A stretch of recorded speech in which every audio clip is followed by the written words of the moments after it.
Dillon Gabriel fired major shots at Shedeur Sanders immediately. Entertainers, and you have a job to do, and I respect it, right? And I'm a competitor, so I have a job to do as well. And I think, just understanding that, that's how I've lived by, and I've said that multiple times, so definitely not a new quote. But Dillon Gabriel didn't fumble a pass. He fumbled a moment. One sentence, one reckless attempt at a joke, and suddenly, he wasn't just a quarterback anymore. He was the headline, the cautionary tale, the living proof that in this era of football, there are names you simply don't touch. And at the very top of that list, there's competitors, we're entertainers, we're journalists, but what he said, I guess you could what do you think about that? What's your reaction to his comments there? Well, I was watching this game live, and I watched that interview live, and I watched what he said. Now, here I am coloring in all of the context for you guys. When he was being interviewed, you could tell he was nervous and kind of didn't want to be there. He was kind of want to get back to the sideline and watch the game. And so that question followed up when he was given shorter answers. So when he said that, I felt like he was directly talking to Aditi Kingabwala and saying, you guys... Shedeur Sanders. It all started with a smirk, a nationally televised set, bright lights, cameras rolling, and Dillon Gabriel, sitting there with confidence heavy on his shoulders, decided that was the perfect stage to take a jab at college football's brightest star.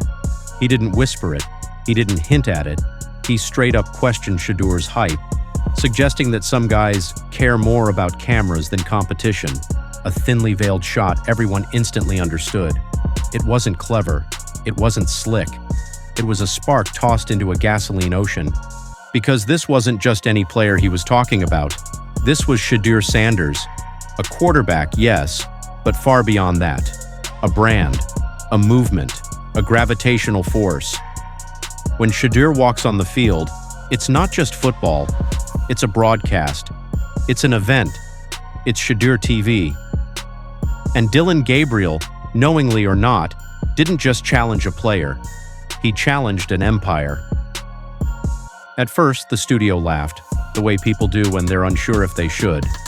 Even the host gave that nervous smile. But social media, they didn't hesitate. Within minutes, clips hit the internet. And within hours, Dillon Gabriel wasn't just trending, he was burning. Fans weren't debating his accuracy, they were dissecting his decision-making. Because here's the unspoken rule. You don't call out Shedeur Sanders unless you're ready for the entire football universe to call you back. The Sanders effect is real, and it is ruthless. Anyone who goes at him, anyone, eventually regrets it. History has receipts. Analysts who doubted him got dragged. Players who mocked him got humbled. Coaches who dismissed him got schooled. Shedeur never responds with words. He responds with highlights. He responds with 300 yards. He responds with scoreboard silence. And that silence always speaks louder than any mic could. But Dillon didn't study history. Or maybe he thought he'd be the exception, the one who could poke the lion and walk away unscarred. Instead, what he ignited was not rivalry, but reckoning. Fans of Shedeur didn't just defend him, they mobilized. They transformed overnight into a digital SWAT unit. They dug through interviews, stats, old footage, anything they could use. Within a day, memes were everywhere. Gabriel wasn't being broken down as a quarterback. He was being broken down as a punchline. This test, you ever been on a team? Go grab that team photo. Right now, how many of those guys can you name? Go. Not all of them, for sure. 50%, most people can't. It's because we're not all connected, even though we're all a part of the same thing. So Dillon Gabriel is connected to the Cleveland Browns because he got drafted 3rd round, excited for his opportunity and trying to make the squad. Hours later, they draft another guy who has now taken not only Cleveland, but the whole football world by storm.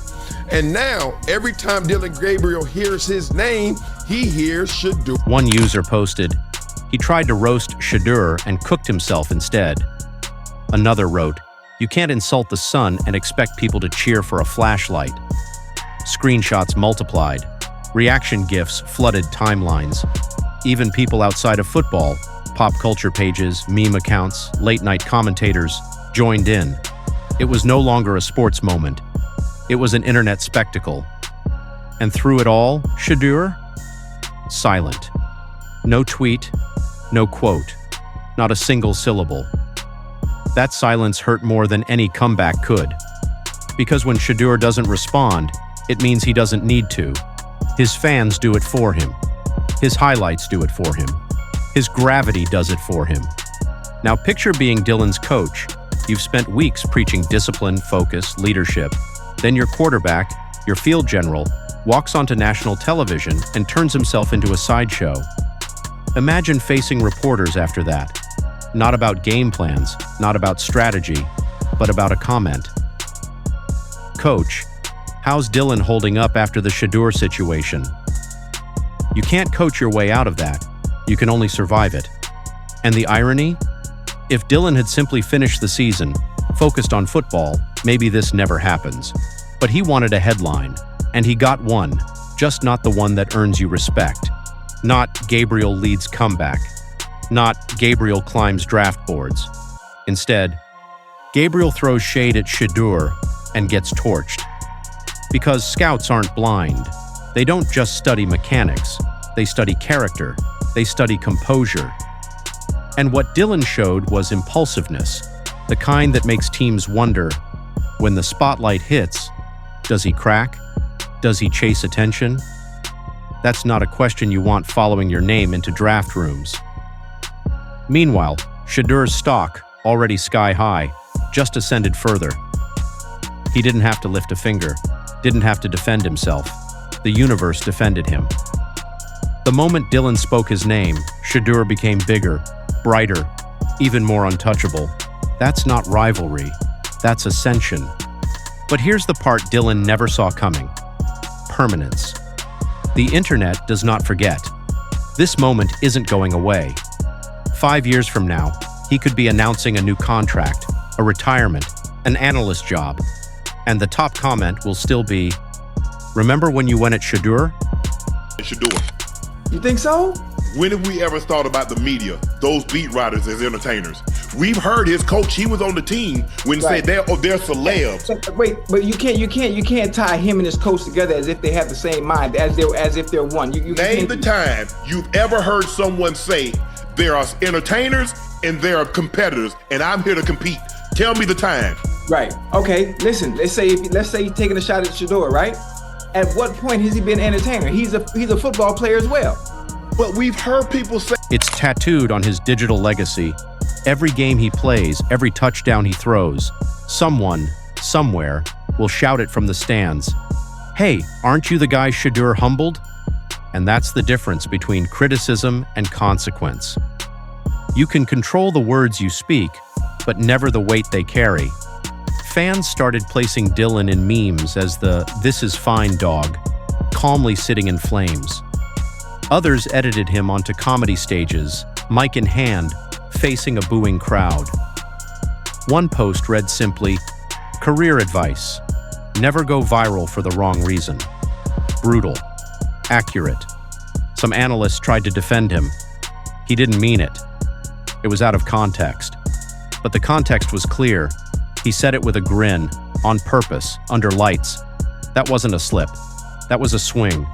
And he missed. And now, damage control, PR mode, expect apologies, expect notes app paragraphs, expect lines like, "I respect all competitors," or "It came out wrong." But the truth will still linger. It didn't come out wrong. It came out real. Meanwhile, Shedeur continues forward, unfazed. He keeps stacking touchdowns, making plays, living in luxury. Cars, watches, cameras chasing his every move. But he never had to chase this moment. It was given to him, hand-delivered by a rival who forgot one simple rule. You don't hand your spotlight to another man. Dillon Gabriel didn't just lose a media moment. He lost message control.